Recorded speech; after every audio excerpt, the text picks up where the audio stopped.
Welcome, Fantasyland. We have a great bonus GOAT District podcast for you tonight with an absolutely smash guest. So, without any further ado,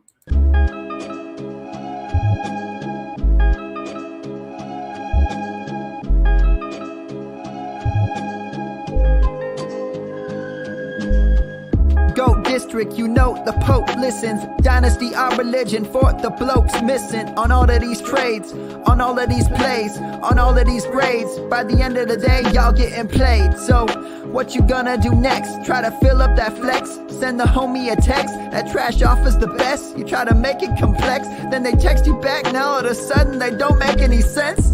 Broaden your horizons, boy. Dynasty's not for the Simons, boy. These trades not for consignment, boy. Respect your opponent, y'all some piranhas, boy. This my advice from me to you.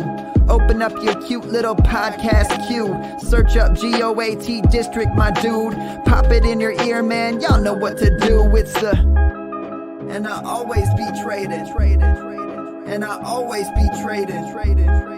And I always be trading. Y'all try to betray them, but first you gotta bait them. Fish.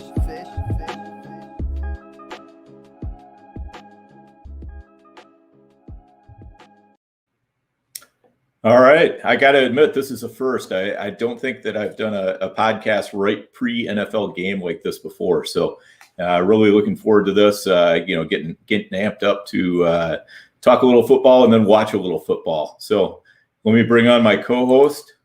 Welcome, Theo. How you doing? I'm doing great. I'm excited for the podcast. I'm excited for a little Thursday night.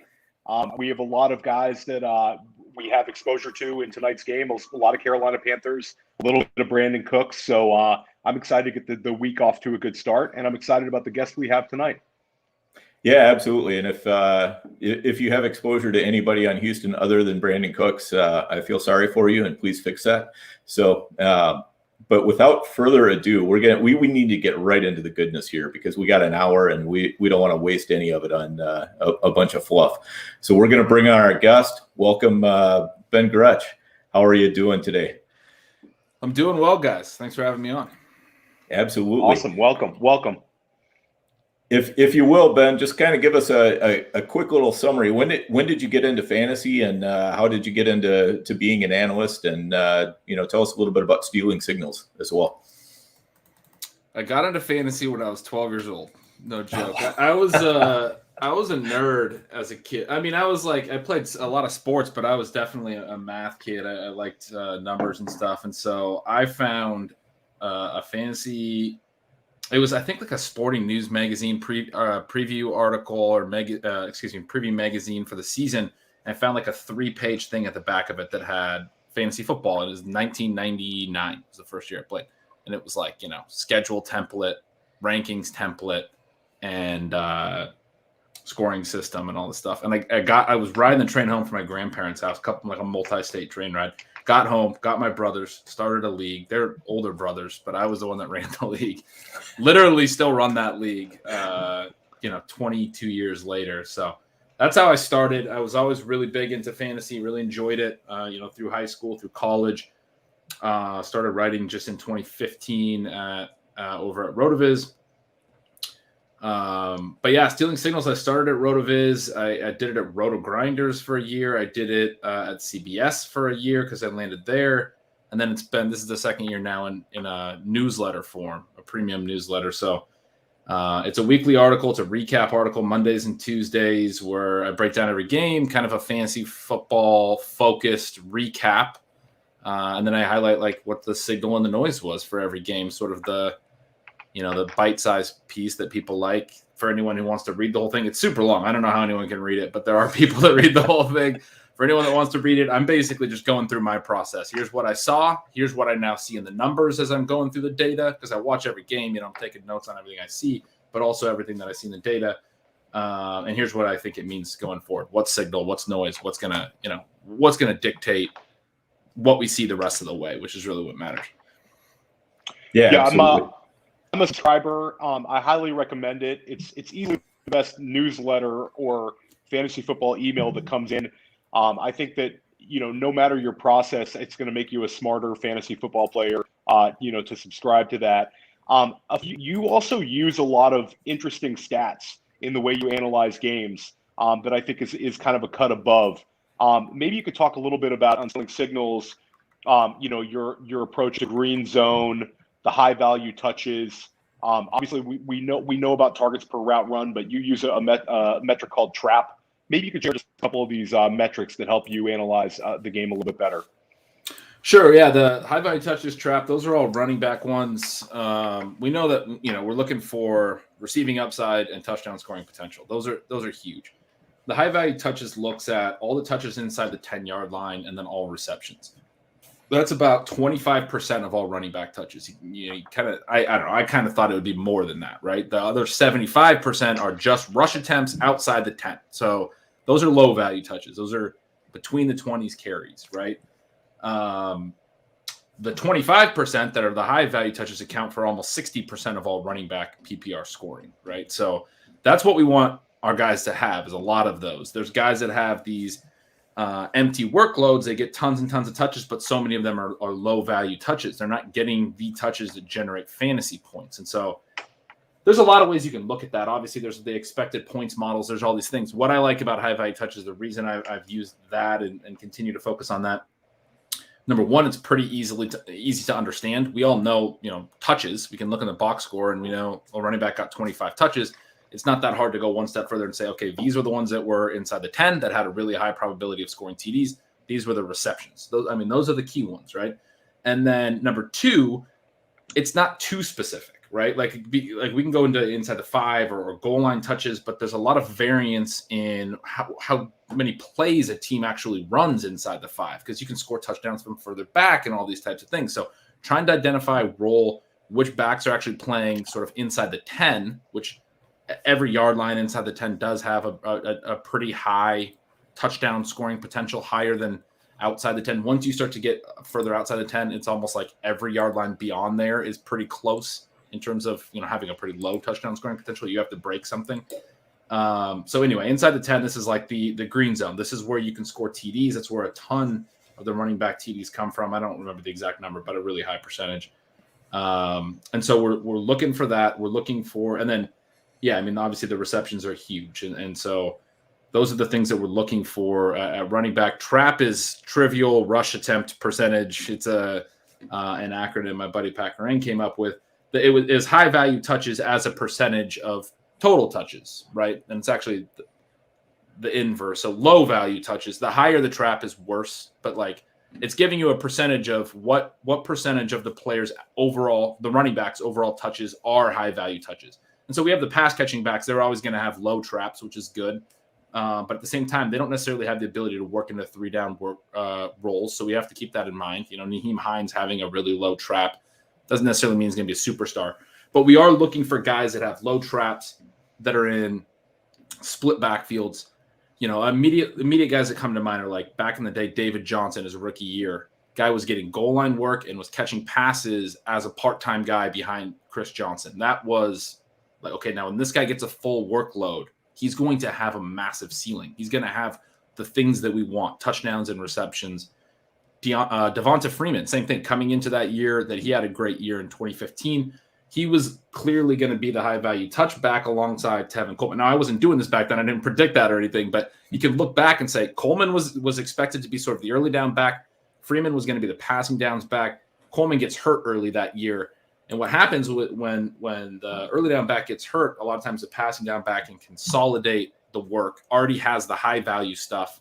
Now they fill out a bigger workload, and they have this big ceiling. They can be an overall RB1.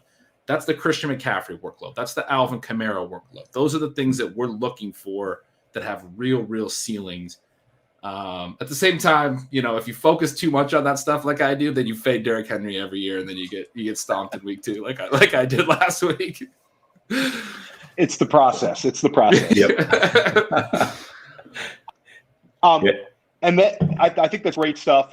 And that was just kind of a little bit of a taste. And I do read most of it. I think that it's very action packed. If you really want to hone in on looking at a particular game, it's kind of very easy to scroll up and find that. It's very, very well done. And we're also both really enjoying the Stealing Bananas podcast with John Siegel. And I highly recommend that one as well. And you guys are doing that twice a week for the whole season, Ben? 3 times a week. So we do a Sunday recap show. Excuse me. Yeah, Sunday recap show, and then a couple more on which posts on Monday, and then a couple more Wednesday and Friday. Monday, Wednesday, Friday schedule. It's awesome. Highly recommend that as well. So last week we had the Elijah Mitchell craziness where, Ben and Dan and I all play FFC, NFFC. So we saw some truly remarkable bids for Elijah. I won some Elijah. Happy with the volume, not necessarily the results, but that's another story. I'm curious who you guys won on waivers this week, and guys you guys were big for. We could start out with Ben on that one. Yeah, I mean, no one huge. It took a couple small shots at Jock Patrick and Quintus Cephas is I think one of the better wide receiver bets you can make kind of all season. Second year player, we know that's an upside year. Better profile than sort of his, draft capital suggests. Had some weird stuff in his, in his past, but has looked good through 2 weeks. There's certainly an opportunity with the Lions. He can be the number one receiver the rest of the way, and they've looked better than maybe we expected. A little bit more feisty than we expected. Hawkinson and Swift looking good, I think, is a bull case for the whole offense in the sense that, maybe that's not great for the receivers leading in targets or anything, but they're going to be able to score touchdowns. We saw Cephas score both of the last 2 weeks. Those are good things. So I liked Cephas, picked him up in a couple spots. We had Zach Moss dropped in one, so we spent a decent amount to go grab him. A lot of kind of zero RB builds, so just fluctuating with some running back targets. Justin Jackson got cut, then his role looked better in week 2. Scooped him up in a couple spots. Yeah, a lot of those types of just taking the running back churn and taking more shots at hitting something big there. How about you, Dan? Yeah, pretty much the same. I got a little bit of cheap Trenton Cannon. I picked up. There was a J.D. McKissick dropped in one of my NFFCs, so I put in a healthy bid for him and won him. I did a lot of late round quarterback this year. Kind of drafting like a Justin Fields and something. Tua was one I had a fair amount of. Ryan Fitzpatrick was one I had a fair amount of. So I have been in the quarterback market for the last couple of weeks. So picked up some David Carr last week and this week. I picked up some Daniel Jones this week. Again, just trying to shore up that position. And then there were some scattered spots where I got some KJ Osborne. It looks like he's probably going to be the benefactor of Irv Smith being out in Minnesota more so than Conklin is. So taking some shots on him. But yeah, just kind of, it wasn't, like a huge week on the waiver wire. It was more of a week to just kind of, pick a little bit at the bottom of your roster and just, swap out some guys that just really haven't shown anything for a couple weeks and try to put a couple more interesting people in that place. How about you, Theo? Did you get any big guys or? Well, I got in NFFC. I was pretty aggressive to get Cephas and Osborne where I could. I had some Cordero Patterson actually from the second waiver wire run last week where he wasn't picked up. I was able to pick him up for cheap, which I'm glad I did. He's kind of interesting, I think, against the Giants this weekend. I'm a little bullish on him. And then I actually picked up some Jack Doyle in FFPC. I think that he's a little bit better than we expected. And I got him for pretty cheap for tight end depth. So I think it was a cleanup week. I think, you guys bring up J.D. McKissick being cut. This is kind of the wacky week. If for FFPC, even if you look at the main event drops, if you look at the NFFC primetime drops, there's always some guys that shouldn't be dropped as people start to see them. So anybody listening, be prepared to see some interesting names week 3 and week 4. You can kind of see some players that should not be available in other teams.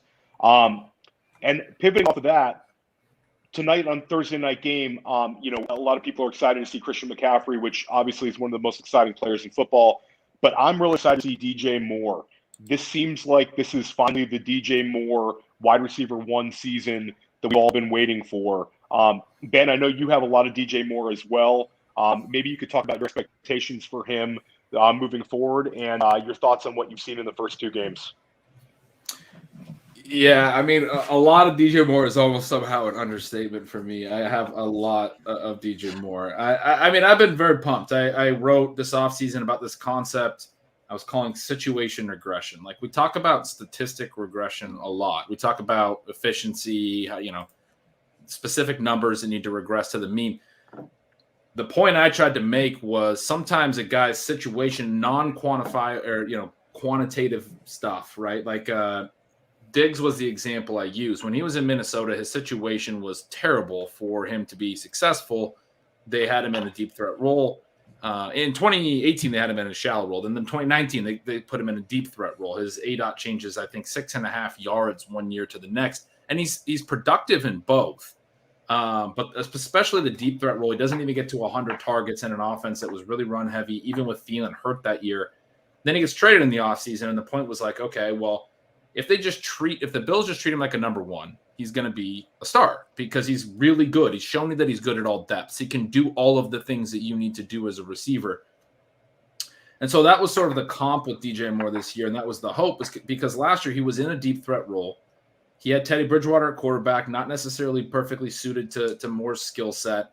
Bridgewater actually looks great so far with the Broncos. I mean, it's weird because last year, I stand by my opinion. He was not good for DJ Moore last year. There were several plays where they were close to some big plays and things just did not click for whatever reason. But yeah, what we wanted to see from Moore was more opportunity to get some targets in the intermediate and shallow depth, which we've already seen him succeed at. As a rookie, he did that very, very well. His ADOT moved in his second year to basically around league average, and that was his best year so far of his career. But he got hurt in week 16, hurt his calf after like 5 snaps, missed all of week 17. He winds up playing 15 games, but really it was 14 games. And if you look at his year 2 numbers, I mean, for a 14-game season, they were fantastic. They basically paced to like Michael Thomas's second season. And that was something I was saying before last year. Well, then he goes and he has a pretty poor third season relative to expectations, but good from an efficiency standpoint, was good down the field, was still productive. And it was like, look, we knew this guy was really good as a prospect.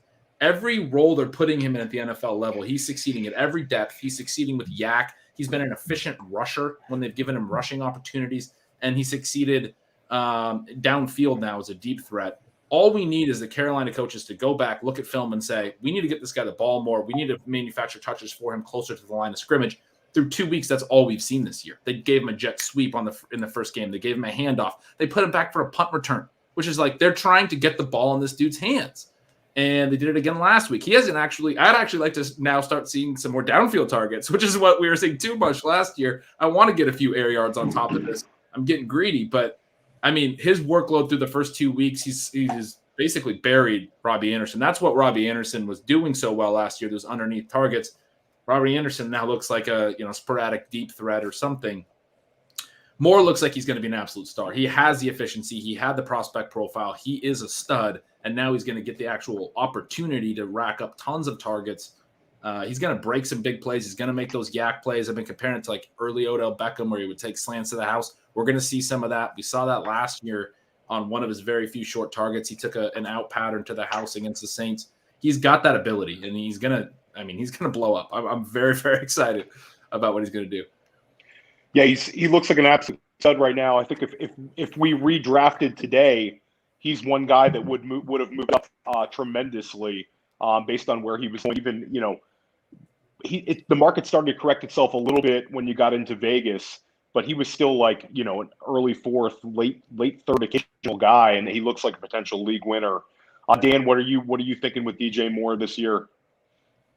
Yeah, same thing. I mean, the thing I was most curious about was, would he retain the same role from last year, or would they either flip him or expand him into the area that Robbie Moore was working? And we've definitely seen our answer on that, so far. So it's great to see. I was probably a little bit more cautious than Ben, but I think probably almost every fantasy football player in America was a little more cautious than Ben when it came to drafting DJ Moore. But that's good. I mean, you gotta have your guys, right? I mean, I am Mr. AJ Brown and AJ Brown till I die, but I certainly like me some DJ Moore too, and more than happy to have a few shares of him running running through my rosters. So yeah, I like what he's been doing, and hopefully it continues to go. And really with Robbie Anderson, that was the one where I was disappointed, because I probably grabbed even maybe a little bit more Robbie Anderson than DJ Moore, just based on price point. And now it's looking like I probably should have just gone a different way with those shares, and been picking up Darius Slayton for even cheaper. And getting pretty much the same production, but you're not going to win them all. One other player who's absolutely smashing right now is Stevo Samuel. He started the year with 289 yards receiving on 15 catches. It's just insane. His metrics are up there in any single wide receiver metric you can look at. And conversely, George Kittle only has 9 targets so far. Are we seeing an offensive change in San Francisco? Is it Debo season, or you expect Kittle to pick up and it gets a little more even? I think we're going to get a monster Kittle game really soon. You were talking about targets per route run. He's right around like 20% of his routes he's being targeted on right now. The last 3 years, he's been at least at 26%, which is elite. I mean, he's been over 30% one of those years, 28%. So he's down a little bit in terms of drawing targets per route, and he's been very consistently great at that. He also I'm always drinking Coors Light. Shout out to William Stevenson in the chat. But yeah, no, he what we saw in week 1 was he was held into block a ton. His routes were like around 50%. Can't remember the exact number. Week 2, he was up at 88%, and he still only draws 4 targets, which is just very un-Kittle-like. Like that. That's just one of those fluky. The target variance is a thing with pass catchers. And so, yeah, week 1 was tough. They held him into block a lot. They do that sometimes. We know that with Kittle. But then the week 2 outcome was just like one of the biggest noises for me and my stealing signals this week. You don't see George Kittle run routes on 88% of dropbacks and only earn 4 targets. It just doesn't happen.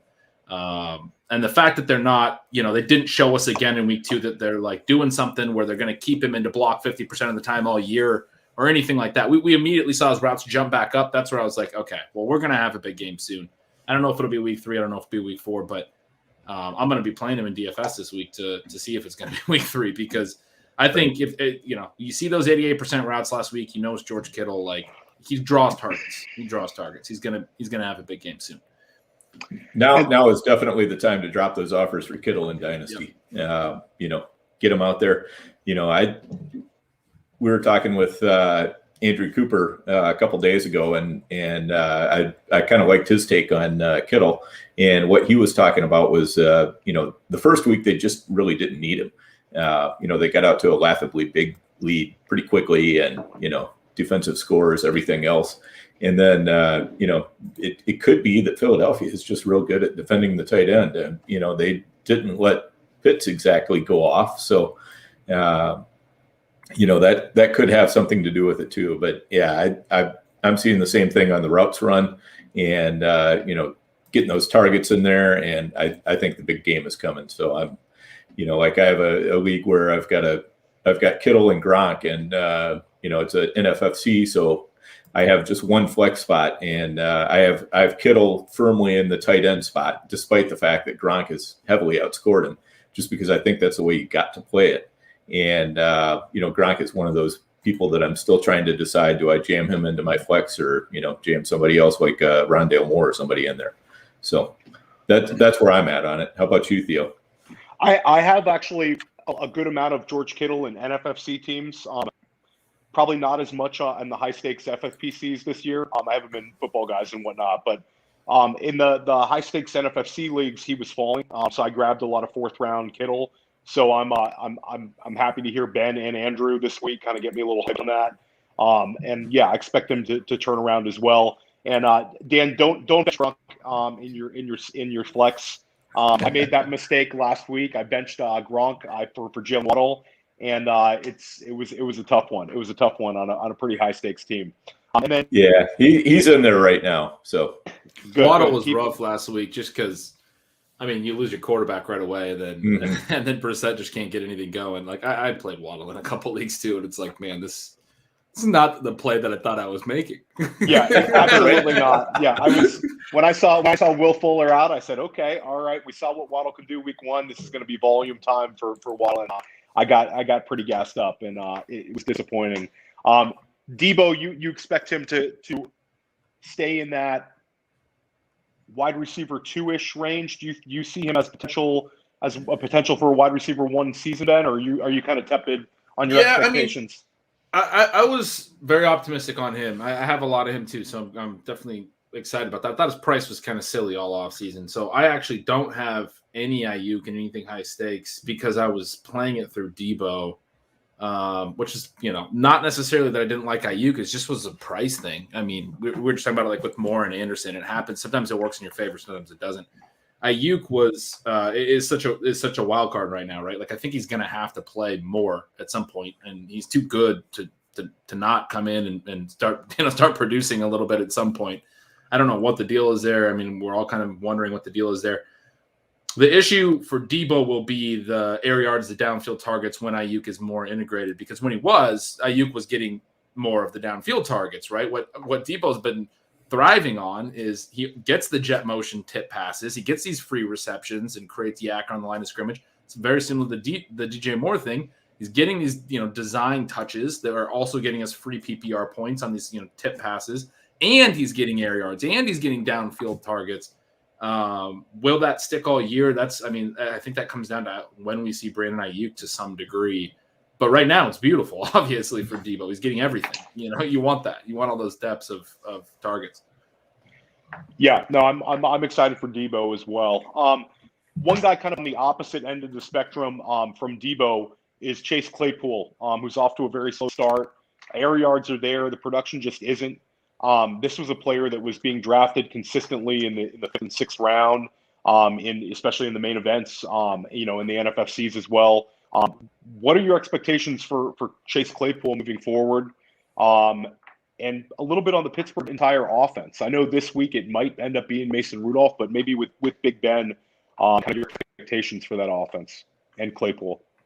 Yeah, I mean, Roethlisberger, it's funny, like I've had this conversation a couple times this week, and like I'm like, man, he looks bad. People are like, yeah, but he's looked bad for a couple of years, and like, yeah, that's true, but like somehow he looks worse now. Like he is not throwing the ball very well at this stage. Claypool had 9 targets, 174 air yards, I think it was, tons of volume, caught 3 passes, did get 1 50-yard catch, get 70 yards receiving. But last year the joke with Denzel Mims was we were calling all of his air yards prayer yards because they're just thrown up to him and go make a play in double coverage. Some of Chase Claypool's air yards feel like prayer yards at this point. Like it's not like there's going to be a clear way that he's going to regress to catch a lot more of these air yards when Ben Roethlisberger can't really throw the ball down the field with any kind of whatever arc. I mean, it's just like a pop-up. I mean, whatever. I'm not a scout of throwing trajectory, but it's not. I watch a lot of football. It's not what it's supposed to look like. I can tell you. Yeah. To use a baseball term, it looks more like a can of corn than anything. Right. Yeah. Right. Absolutely. So I think with the offense, like Roethlisberger can be fine for Deontay Johnson, for Juju, if Pat Freiermuth breaks out, for Najee Harris is receiving, all that stuff that's underneath. Yeah, I mean, he's still been pretty accurate. He's still, Deontay's caught plenty of balls these first couple of weeks because a lot of that has been underneath. Claypool's the one guy that you have to be pretty concerned about whether he's just going to be, the wind sprinter, the guy that's just running downfield, but they're not actually completing a lot of downfield passes, right? He'll probably have some big plays. He'll hit on some stuff. They did use him on some, jet motion type plays near the goal line last year. He had a couple, at least one rushing touchdown, I think. I mean, they use his athleticism in different ways. I don't think he's going to be horrible, but it's not great for like a breakout. I mean, I'm pretty down on him having like a breakout season at this point, is the way I'd put it. Right. Yeah, I definitely agree with that. So with Deontay Johnson looking like he may be out on Sunday, is there any particular way you're playing it for DFS or, for your season-long lineups? Any players you're looking to jam in there that you would normally maybe have on your bench? I think that makes me more excited about Juju. I mean, Juju in week 2 looked more like last year. His ADOT was really, really low. In week 1, he got a few more air yards. He got more intermediate stuff. And that's sort of the thing. Is he only getting targets like within 5 yards? Like, is he getting tight end targets, or is he going to get some intermediate stuff? If Deontay's out, I think Juju gets that role, basically. Gets a lot of that intermediate stuff. James Washington will be in there and be interesting as well for DFS as a cheap player, but He's more of like an overlap skill-wise with Claypool, more of a downfield guy. He can do some stuff in the intermediate range, but I don't know. It makes me think that Juju could get it, hopefully for people like me who still have some faith in Juju for whatever reason. Hopefully he can get a 10-target game and have a nice day himself. Yeah, I'm hopeful for Juju as well. I'm going to be using him this weekend with confidence. Justin Fields. We've been waiting for this, and we finally get Justin Fields starting the game for Chicago this weekend. Dan and I have Justin Fields on one of our main event teams. We're excited. And I know that you have a lot of exposure to him as well. What are your expectations for Fields? And how do you think that the Bears' weapons, the Moonies, the Robinsons, maybe the David Montgomerys and Cole Kmets do with Justin Fields? I mean, anytime you have a running quarterback taking over, there's questions about basically the overall volume, because anytime the quarterback takes off and runs, it's not a touch for the running back. It's also not a reception for any other player, right? So like we've been seeing that with Jalen Hurts a little bit. They've been all right with the Eagles, but he runs like 10 times a game, Hurts. And I kind of think that's what we're going to see with Fields. Like he actually scrambled 7 times last week. He ended up with 3 kneel downs, so he ends up with 10 rush attempts, but we're going to probably get 8 to 10 rushes. And that's a pretty big chunk of your overall play volume. At the same time, I love Fields. You're right. I have a lot of him. I think he's a fantastic talent. I don't understand why he slipped in the draft at all. He scrambled as much in college, in terms of his profile, scrambled as much in college as basically as Kyler, about 10 times per game in his college career. Kyler was more efficient as a scrambler, but like people were talking about maybe Fields isn't really that much of a scrambler like he is. He's a 4.3 40 guy who ran 10 times a game in college. We're going to see that probably in the NFL, especially when he's, young. Quarterbacks tend to run more in their first couple of seasons.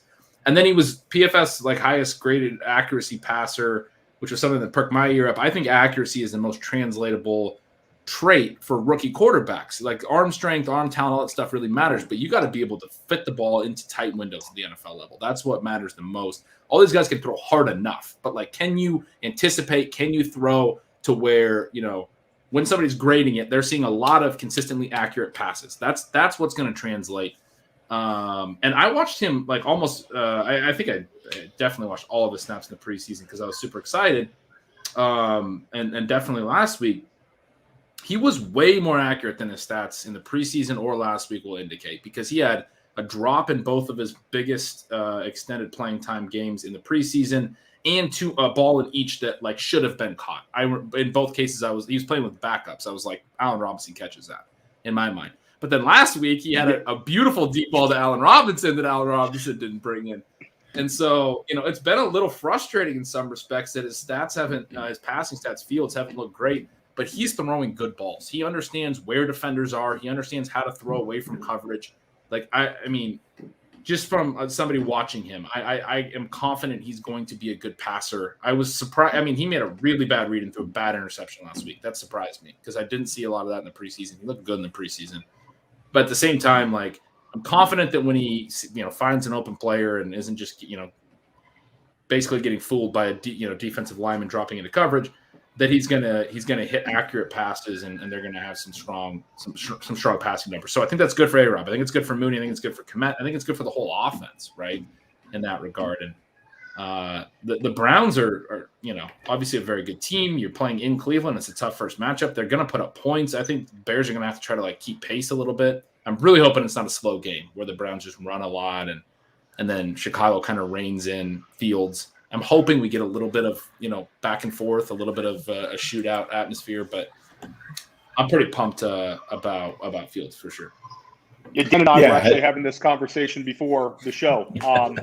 We have on our team, we go Derek Carr versus Justin Fields, and we're like, Carr seems like a safe one, but it's like a fear of missing out type thing when it comes to Justin Fields. So it's hard for me not to start him this weekend. Andrew Schellenberg, who's another GOAT District member, and I are throwing Justin Fields in the event team that we share. I'm using Justin Fields over Joe Burrow in an NFC primetime. So I'm with you. I'm throwing him out there where I can, unless I have a really nice player I can start over him. And I do love the fact that he's starting in Cleveland for his first game. Played at Ohio State. It's kind of like a warm, crowd he's going to go into. It's going to be interesting to see because there's a lot of Ohio State fans in the stands there, and the kind of love he'll see even though he's on the road. So I like that angle. Wanted to get a little bit on Cooper Kupp and Tyler Lockett, who look like they look like league winners right now, the way they're playing. Two veteran wide receivers. And I wanted to see your expectation for those two guys moving forward and your take on the Rams and Seahawks offenses. Yeah, I like both the offenses so far. I think with Kupp and Lockett, my takes are sort of boring here, and I've been giving long takes, so we can do a quick kind of boring one. It's like, look, there's positive signs, obviously. At the same time, we know receivers have these spike weeks. We know that there's target, volatility at the receiver position. There's going to be some regression from some of this. For Kupp, he's run routes on 100% dropbacks both games, which is huge for him. He used to fall down to like 75% sometimes. That was actually Robert Woods in week 1. Week 2, Woods jumped back up to like 97% though. And I think that Woods and Kupp are mostly going to be close, but Kupp is probably going to be a little bit better. The routes, 100% of routes for Kupp is a very positive sign. He's always had a little bit better targets per route run. Their production's been similar despite Kupp running fewer routes in the past. Now Kupp's running more, and he has sort of the better per route numbers. I do think Kupp is going to be better than Woods. At the same time, the gap is not going to be as wide as it's been. Woods is going to be productive at some point, and the exact same thing would be true with Lockett and Metcalf, other than the routes points. But for the Seahawks, it's been very much the case. It's been a two-man passing game. The last 2 years, no other Seahawk has had more than 60 targets. So far this year, we've seen that being the same. Like, I'm excited about Gerald Everett, but part of the reason I didn't draft a lot of him was because the last couple of years, there's never been another Seahawk who had over 60 targets. And so far this year, I think it's 14 targets for both Lockett and Metcalf. They're at the same number, and everyone else is well behind them. And that's what you're going to see the rest of the year. And Lockett's been the efficient one so far. Metcalf's going to have his numbers. Yeah, they've both been at 16 targets. The next highest targeted Seahawk is Freddie Swain with 6. So, I mean, that's what their passing game is going to be. And I'm not that worried about Metcalf. You like the concentrated targets. You like the fact that those guys are getting them. It's great for Lockett. I mean, it's great for Lockett for sure. Absolutely. And I think you had a great point on the podcast with Sean Siegel about how Woods and Kupp seem to have kind of swapped roles this year. Maybe you could elaborate a little bit on that. Yeah, right. So last year, in the last couple years, that was the routes point, was that Woods was always the guy that was like always at 100% routes. And then some weeks, based on matchup, whatever it was, he went to more 2 tight end sets. Kupp would kind of bizarrely fall. He was mostly always up at like 95, 97%, but he'd sometimes fall to like 67% out of the blue. What we've seen the first 2 games is Kupp at 100% both games.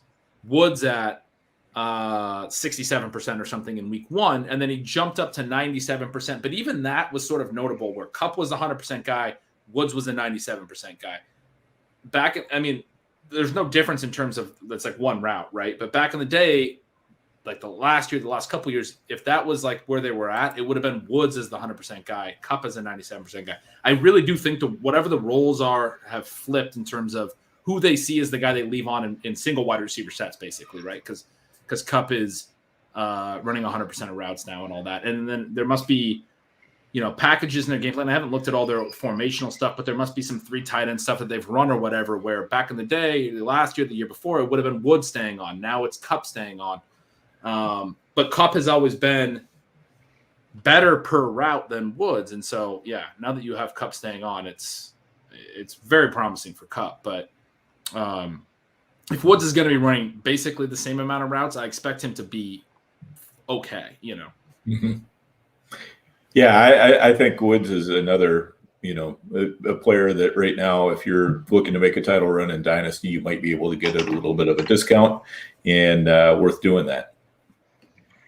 And one other player on the Rams, Tyler Higbee, who week 1 looked like he'd be a very active member of the offense, and then week 2 took a big step back. I don't know if it was the game plan or not. Do you have a take on Higbee and your expectation of him moving forward? Not a big one. I wasn't on him. I didn't take a lot of him because we are Your opinion on Higbee falls down to your opinion on that 5-game stretch 2 years ago, right? Like it was the most ridiculous 5-game stretch I think ever for a tight end. He broke some records for how good he was for a tight end for 5 consecutive games. At the same time, every other stretch of his career going into this season told the story of like a nobody, basically. Like his targets per route run, everything. Last year they cratered again, his targets per route run, his production, all of that stuff. Nothing has rivaled in his career or even come close to, even going back to his prospect profile. He wasn't a huge producer in college. Nothing has come close to that 5-game stretch. For me, it was, I'm not buying that 5-game stretch is super predictive of anything. If you go back to it, he played actually the best 3 matchups for a tight end. He played them in 4 of the games. He played the Cardinals twice. He played the Seahawks and the Cowboys. They were the best 3 teams to face for tight ends that year. And so 4 of his 5 games, he had some really nice matchups and all this stuff. So broadly, I wasn't really on him. My take on Higbee is that he's not actually a guy who's going to earn targets at a really high rate. That 5-game sample was sort of a fluke. It was matchup based, all of those things. Having said that, week 1, he runs a ton of routes. He gets a bunch of targets, and you're like, okay. And then week 2, he runs a bunch of routes again, and then he doesn't draw targets. So I could sit here and say, well, look at week 2. He ran a bunch of routes, couldn't draw targets. That's what I thought about Higbee. But then someone else could sit there and say, look at week 1. That's better than what he used to do. So, I mean, we don't know. He's running more routes. That's positive. I would say that I'm higher on him now than I was during draft season, just knowing he's running as many routes as he is. The question is, what can he do on a per route basis? And he's again, we have this 5-game sample that was Hall of Fame worthy, and then we have the rest of his career that it was like last week, 1 catch. We don't know what this guy is. Yeah. To me, I had him down. Very polarizing guy. Sorry, Dan. Yeah. To me, I had him down, if he'd been down in the Grant, Kmet, Everett range of drafts, I would have been a lot more interested. Where he was going in drafts above those guys, I really didn't pull the trigger on him anywhere. To me, he's kind of like right now, kind of like Everett in that he's running a lot of routes, which is a great thing, but he's just, he's got to get those targets. And unless those targets come through, the rest of it just doesn't really matter that much. So, and we got to give a shout out to Shelley, who is, I have inside information that he says he's 3 double margs into his flight. So he's having a good time and he's enjoying the show. So thanks for listening, Shelley. Absolutely. And Higbee's a polarizing guy. He was polarizing during the draft process. I think he's polarizing now for both fantasy players and for analysts. It seems like kind of a big rubber match this week. For a lot of these guys, I would think we're all really excited to watch the Bucs and the Rams, and hopefully we have a high-scoring, fantasy-friendly game for everyone. Why don't we stick with the tight end position? Tight end seems like a bit of a mess right now after the top tier, and whether you consider, Logan Thomas, Tyler Higbee, those guys towards the top tier, again, that's to everyone's discretion. Is there a low-end tight end 1, maybe a tight end 2 that you anticipate being super useful for the rest of the season? Maybe a guy who you're seeing data-wise as a type of guy who might pop. I don't really have one that I feel amazing about. I mean, Jack Doyle. I can't even say it. He's 31. He ran 75% of the routes last week. He got 8 targets. He looked very much like Carson Wentz's new Zach Ertz. Mm-hmm. He's 5 years removed from it, but he did have an 80 catch season at one point. For me, it's like the ability to consistently earn targets, the ability to consistently catch balls. Production begets production, right? And so when I see a guy, okay, Jack Doyle's 31, he's old, he hasn't done anything in these last few years, but he did have an 80 catch season. He's shown that at least over the course of a season, and how is that different than Tyler Higbee? I don't know. It seems like it's the exact same point, but Doyle did it for a whole year. But yeah, Doyle hasn't done much in the last couple of years. I don't really like him. There's not a lot of other guys that I actually like betting on right now. I mean, I want to go down to like Pat Freiermuth, who his routes ticked up. He caught 4 passes last week. It was kind of interesting. Maybe he puts Eric Ebron on the back burner like Komet kind of did late last year with Jimmy Graham. Komet also interesting. I played him in some leagues last week, killed me, but I still think he certainly has the potential with Fields starting now. But for me, it's got to be one of these young guys. And Njoku has been running more routes than I expected. I mean, maybe he makes some plays, but he's still like a secondary tight end. It's a gross position right now. Yeah, it really is. And it points out the value of just grabbing an elite tight end in a draft. And, and if you can't grab an elite tight end in a draft, don't be grabbing in those middle rounds. Just wait till the end and try to scoop up some guys and play matchups as best you can, or wait for somebody to pop off the waiver wire or whatever. But, the about the worst thing you can do, I think, is to grab one of those guys who really doesn't have the path to being elite, but is still getting pushed up draft boards because they were just, pretty good last year for whatever reason. One of the things we talked about a couple nights ago was, sometimes you see a player pushed into volume because of what happened in that offense the previous year. Like Logan Thomas got pushed, a lot of volume got pushed on Logan Thomas because there was nobody else. And, what we have to understand is that, when that happens, a lot of times, Logan Thomas might continue to get some good volume. I mean, he's a decent bet, but a lot of times what happens is, if it's like a Gary Barnage or something like that, the team works actively to try to fix the problem that led to that tight end getting all that volume in the first place. So, yeah, that's a great point. I mean, that's a great point. That's exactly right. They do. The teams. That's what they're thinking. That's one of the things that fantasy players don't do enough is think about. I mean, we talk about I think it's Sigmund Bloom's point about the assumption of rational coaching. We don't want to assume that. At the same time, we can think about what are teams thinking and what are they telling us with their moves and all these types of things. What do they want their offense to be like? What are they doing? This is why I'm so excited about DJ Moore. It is so clear they went to the film in the offseason and said, we were misusing him. We're going to use him different this year. Everything he's done through 2 weeks has been different than last year. And that, even more so than any of the production or anything we've seen through 2 weeks, that's indicative of what his role in production could be going forward. I mean, people just don't think about the actual football side of it. What does it mean? What are the teams telling us? What are they thinking? What are they doing? That point about Thomas is a great one. I'm actually kind of high on Thomas, but I totally get the point you're making. The team sees that, they go, look, we need to replace this. What do? They go out, they get Curtis Samuel, they draft De'Ami Brown, who's a really interesting rookie. I mean, Higbee fits that. Mike Gesicki fits this discussion. They go out, they get Will Fuller, they draft Jalen Waddle, and he's been a nothing burger for the first couple of weeks. I mean, there's a lot of guys like that. I think it's a great point with at tight end, especially where you can have a big season, just a little bit of volume falls your way, or a little bit of efficiency. In Gesicki's case, he had a little bit of efficiency pop last year. I mean, and then maybe the team decides they need to get better receivers instead. Right, exactly. I mean, and it goes across other positions too. You don't want to grab that that third down back who's gets pushed up into the mid round. You want to be prospecting down in the later rounds for the next guy, because the odds are that probably that team didn't like throwing to that running back as much as they did, and so they're going to try to move on, so you need to try to move on.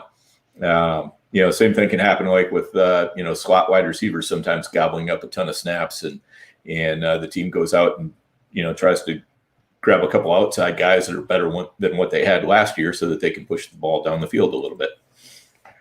Yeah, it's a great point about the assumption of rational coaching. And I think you also have to look at certain teams seem to self-scout a little bit better. I like your Freiermuth. We talked about him with Andrew Cooper 2 nights ago. And it's a little bit like Claypool, where Claypool was used kind of sparingly for a few games, and then they had the bye week, and then he kind of exploded in usage. So I'm hopeful that we'll keep seeing that with Freiermuth. I have a lot of Freiermuth as well, and it seems like Tomlin gets a little more faith in these rookies and doesn't mind throwing them out there We all saw Juju's rookie year, how much opportunity he got after a few games. Deontay Johnson became a starter after a few games. So I'm hopeful with Freiermuth, but it certainly is a mess. When we're happy about Jack Doyle and Jared Cook on our benches at this point. So I never thought I would be doubting Jack Doyle in week 3. And there's part of me that thought that was happening. It's so gross. But again, the fact that he is the new Zach Ertz. I mean, he runs like Zach Ertz. He falls down like Zach Ertz. Everything matches perfectly. So it's, it feels gross, but you just got to sometimes get in there and, try to find those targets where you can. And now, what actually probably made him a little cheaper cheaper this week was the fact that it looks like Wentz probably won't play. So, I think people were laying him off him a little bit more than they would have. But in the FFPC, you'd have probably seen, a lot higher bids on Doyle than what we saw if Wentz was playing. And speaking of which, we got to get in a quick plug for the FFPC, one of our sponsors.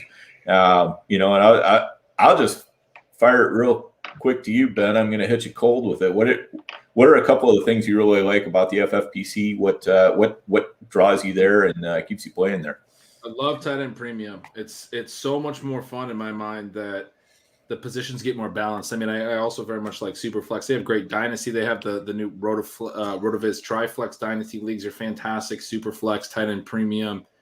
I mean, that's like one of my absolute favorite parts of it. Certainly, I mean, there's other elements as well, but that would be the biggest thing that comes to mind. I love that about the format. The multi-flexes, I mean, are great too. I mean, it allows you to take different paths. I'm a big wide receiver drafter. I like that there are people out there that want to start 4 running backs, and they can do that. That's fun for them. There you go. It's not my cup of tea, but it leaves receivers for me. So that's nice.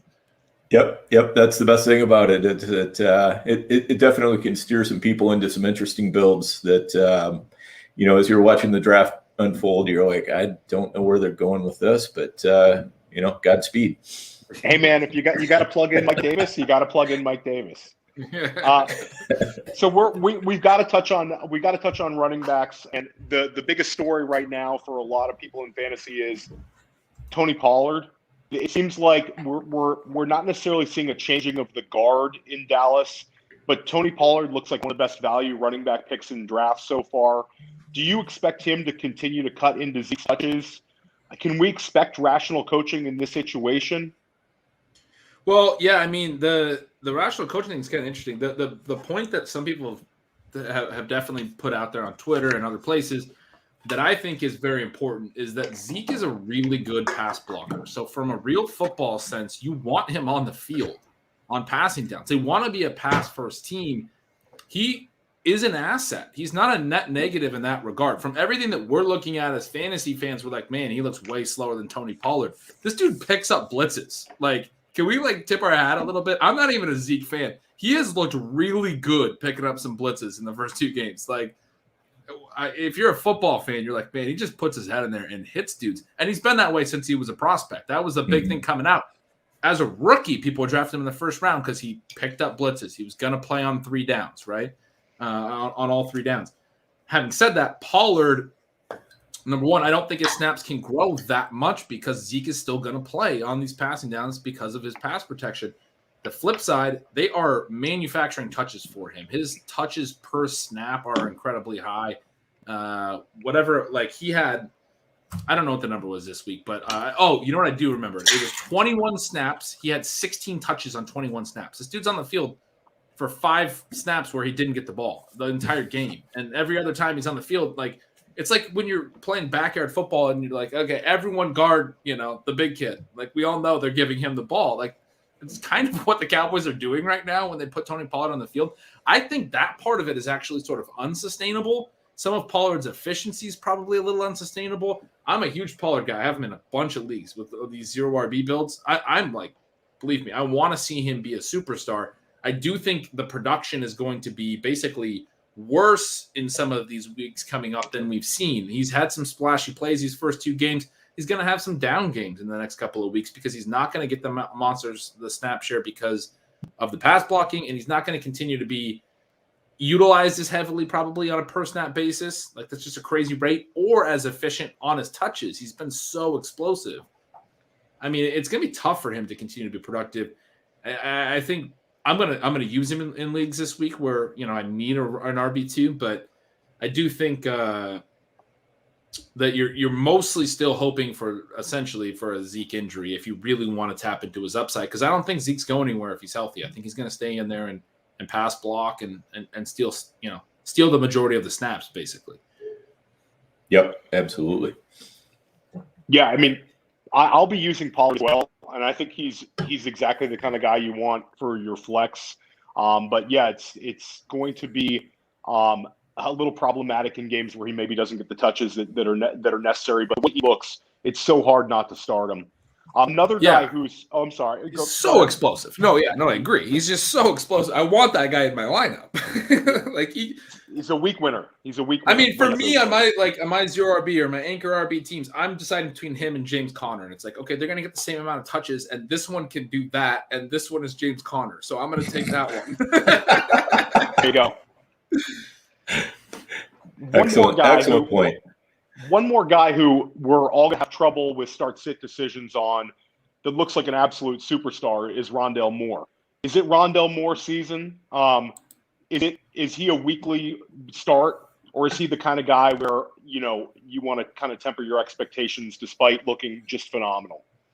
Yeah, I mean, I think it's short-term a little more bearish than people realize. Long-term, you couldn't be more bullish. So the reason you should be a little more bearish short-term is he had a huge routes and snaps gain from week 1 to week 2, but none of the receivers ahead of him lost snaps. They all gained snaps. DeAndre Hopkins, Christian Kirk, AJ Green, their roles all expanded. The only reason Moore's role expanded is in week 1, they did a lot of 2 tight end stuff. They did that less in week 2. So we saw Darrell Daniels, their third tight end, had 33% of the snaps in week 1, and week 2 he only has 3%. That's where the 30% of snaps that went to Rondale Moore came from, essentially. And they went to the other receivers as well. More 4 wide sets, less of these 2 tight end sets. And so while Kingsbury is less of a fake sharp then for that, can we at least call him a real sharp for understanding he should probably have Rondale Moore on the field more than Daniels? Yeah, that was a positive sign. Absolutely. So the reason that's sort of the beer's getting me. The reason that's sort of a short-term bad news story is like anytime we see rookies start to grow their routes, the potential is there obviously for them to continue to just keep building this role. He's playing a part-time role. We want him to play a lot more than he's playing so far. It's certainly a positive that he took a step forward. I think he's going to continue to stay in this 50 to 60% snap or routes, especially range. He's getting he's sort of like Pollard. They're giving him a ton of touches per snap. His targets per out run is through the roof. It's absolutely insane because they're manufacturing touches for him, jet motion, the tip passes that we see that we're talking about with like DJ Moore and Debo and those guys. And then you have to love what you've seen from an efficiency standpoint. Efficiency, I mean, the guys that wrote of his Blair Andrews in his Wrong Read article has shown this. Efficiency leads to opportunity with young guys. It's a super important point that people miss. But Rondale Moore, number 1, amazing prospect. Hit all the production profile metrics we can want. True freshman breakout in the Big Ten was fantastic, right? Then he comes in, he's immediately efficient and explosive. That's what it looked like for AJ Green in a part-time role in his rookie year. AJ Brown as a rookie in a part-time role early in his rookie year, and he grew into a larger role, and he was an absolute smash late in the season of his rookie year. That's what it looked like for Juju, you were just mentioning, early in his rookie year, efficient in a part-time role, and then the role grew, and then he smashed late in the year. That's what it looked like for DJ Moore as well, whose role grew, and he had a very strong late run in his rookie year. That's what we want to see from these really strong prospects, is that they're efficient early in their rookie year, that they're good. So long term, I think they're like, I got a question from one of my subscribers over at Stealing Signals about trading Rondale Moore, and I was like, he's completely off limits to me right now. He looks like he could be the next Justin Jefferson. He looks like he could be the next Calvin Ridley, like this rookie that breaks out and is a star. AJ Brown, every one of these guys, he's hitting all of the boxes that those guys had. Odell Beckham, whatever you want to say. Like, I mean, Beckham is the the unfair comp because he had the best rookie season ever. But Moore is looking like that in these first couple of weeks. This is what you want to see. He's doing things on limited work that are going to demand more work. And he's also showing us he can play immediately, right? And so all of that's very good. It's just slightly a concern about starting him like in week 3 that he's still 4th on the team in snaps and routes. That's the only issue that I have.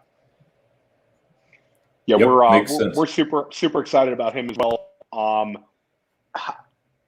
It's very, very hard to leave him on the bench this weekend after the last game. It's a tough lineups decision, which we actually have to set our lineups pretty soon, guys, because we've reached 8 o'clock on the hour here, Dan. Yeah. Yes, absolutely. So, Ben, before we get out of here, why don't you once again tell us where people can find you, where they can find your work at, and we'll get you onto your lineups as quick as we can.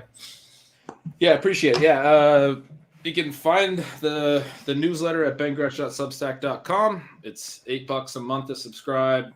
Definitely appreciate all the support. Going it alone after, working for a lot of other people, and it's been a blast to do it on my own. So we have a cool little community. We just set up a Discord for paying subscribers too. So come join.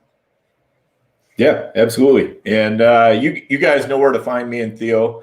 We're going to be right here all the time. You can find us out on Twitter. Our handles I think are pretty well known.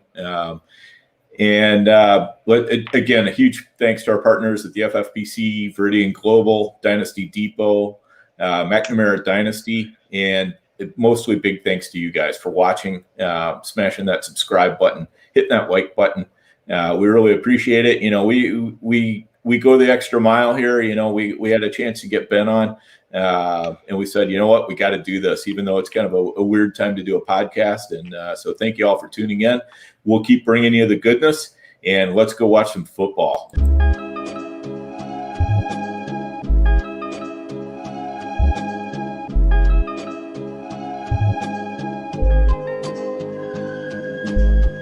GOAT District, the Pope listens. Dynasty, our religion, for the blokes missing. On all of these trades, on all of these plays, on all of these grades. By the end of the day, y'all getting played. So, what you gonna do next? Try to fill up that flex? Send the homie a text? That trash offer's the best? You try to make it complex, then they text you back. Now all of a sudden, they don't make any sense. Broaden your horizons, boy. Dynasty's not for the Simons, boy. These trades not for consignment, boy. Respect your opponent, y'all some piranhas, boy. This my advice from me to you. Open up your cute little podcast queue. Search up GOAT District, my dude. Pop it in your ear, man. Y'all know what to do. It's the... And I always be traded. And I always be traded. And I always be trading. Y'all try to betray them, but first you gotta bait them. Fish.